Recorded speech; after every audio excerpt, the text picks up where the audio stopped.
আজকে একটা আবৃত্তি করে শোনাচ্ছি, তোমাদেরকে শোনাচ্ছি। আমারও প্র্যাকটিস হচ্ছে, তোমাদেরও অবসর সময়ে তোমরা শুয়ে শুয়ে ঘুমিয়ে যাও।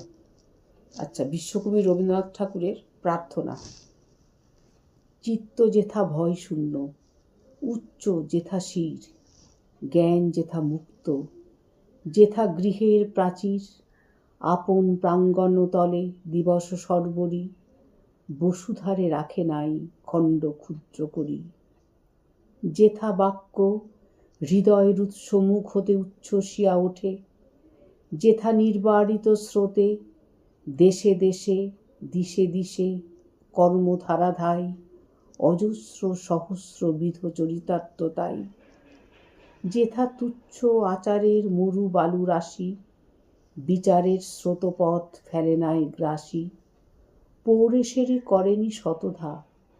নিত্য যেথা তুমি সর্বকর্ম চিন্তানন্দের নেতা, নিজ হস্তে নির্দয় আঘাত করিপিত, ভারতেরে সেই স্বর্গে করো জাগরিত। নমস্কার।